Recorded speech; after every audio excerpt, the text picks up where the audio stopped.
ADGP MR Ajith കുമാറിന്റെ സസ്പെൻഷനുമായി ബന്ധപ്പെട്ട ഉത്തരവിറങ്ങി. ആ ഉത്തരവിൽ തന്നെ ഒരു അസാധാരണ സ്വഭാവമുണ്ട്. പ്രത്യേകിച്ചും കുറ്റപത്രം തയ്യാറാക്കുന്ന മാതൃകയിലുള്ള വാചകങ്ങളും കാര്യങ്ങളൊക്കെ അതിൽ ഉൾപ്പെടുത്തിയിട്ടുണ്ട്. അത്രയും വിപുലമായ ഒരു അന്വേഷണമായിരുന്നു അക്കാര്യത്തിൽ ഉണ്ടായിട്ടുള്ളത് അല്ലേ? അല്ല, ഗവൺമെൻറ് DGPയുടെ റിപ്പോർട്ടിൻ്റെ അടിസ്ഥാനത്തിലാണ് തീരുമാനമെടുത്തിട്ടുള്ളത്. അപ്പോൾ ആ തീരുമാനമാണ് ഗവൺമെൻറ് ഉത്തരവായി പുറത്തു വരുന്നത്.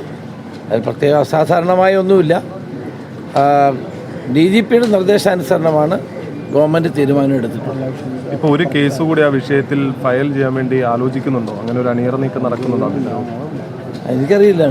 അല്ല, ഈ കേസ് അട്ടിമറിച്ചതുമായി ബന്ധപ്പെട്ടേ അത്തരമൊരു കേസിന്റെ അനിവാര്യത ഉണ്ടോ? എനിക്കറിയില്ല. പോലീസിനെതിരെ ആരോപണം ഉയർന്ന മറ്റ് കേസുകളുണ്ട്. കുന്നംകുളത്തെ കസ്റ്റഡി മർദ്ദനം അടക്കമുള്ള കേസുകൾ, അതിൽ നടപടിയായിട്ടില്ല. കുന്നംകുളത്ത് ഒരിക്കൽ ശിക്ഷിച്ചതാണ്. ഇനി ഫർദറായിട്ടൊരു അന്വേഷണം നടന്നുകൊണ്ടിരിക്കുകയാണ്. ഒരിക്കൽ ശിക്ഷ നടത്തിയതാണ്. പിന്നെ ഫർദർ അന്വേഷണം നടത്തിയ റിപ്പോർട്ട് കിട്ടട്ടെ ആലോചിക്കും. നമുക്ക് ഇത്രേ ഉള്ളൂ, ഒരു കാര്യമുള്ളൂ. ഗവൺമെൻറ്റിനെ സംബന്ധിച്ചിടത്തോളം അധികാര ദുർവിനിയോഗവും അതോടൊപ്പം തന്നെ വെടിവിട്ടുള്ള പ്രവർത്തനവും ആര് ചെയ്താലും അത് അംഗീകരിക്കാൻ സാധ്യമല്ല. അത് അന്വേഷണത്തിലൂടെ തെളിയിക്കപ്പെടുകയാണെങ്കിൽ അവർക്ക് അതിനുള്ള ശിക്ഷ നൽകാൻ ഏത് ഗവൺമെൻറ്റിനും ബാധ്യതയുണ്ട്. അല്ലാണ്ട് ഇതിനകത്ത് വേറെ വ്യക്തികൾക്കെതിരായിട്ടുള്ളതല്ല. ആ വ്യക്തികൾ കുറ്റം ചെയ്താൽ ഗവൺമെൻറ് ശക്തമായ നടപടി ഉണ്ടാകും. അതാണ് UDF ഗവൺമെൻറ് നയം എന്ന് പറയുന്നത്.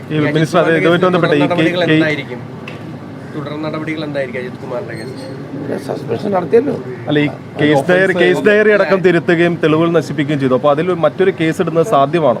ഞാൻ അതിൻ്റെ മെറിറ്റ് ആര് പറഞ്ഞു? നിങ്ങൾ തന്നെ ഈ പറയുന്നിടുന്നു, ഞാൻ പറഞ്ഞില്ലല്ലോ. അല്ല, സാധ്യമാണോ? ഞാൻ പറയുന്നത് ഗവൺമെൻറ്റിൻ്റെ നയം എന്ന് പറയുന്നത് വളരെ വ്യക്തമാണ്. അധികാര ദുർവിനിയോഗം നടത്തുകയും വഴിവിട്ട പ്രവർത്തനങ്ങൾ ആര് നടത്തിയാലും ശരി അത് ഗവൺമെൻറ് വെച്ച് ഉറപ്പിക്കില്ല. അതേ എനിക്ക് അതിനെപ്പറ്റി ജനറലായി പറയാം. ADGP ചെയ്തിട്ടുള്ള ഒഫൻസ് എന്താണ് ബോധ്യപ്പെട്ടുള്ളത്? അതുകൊണ്ടാണല്ലോ അന്വേഷണം.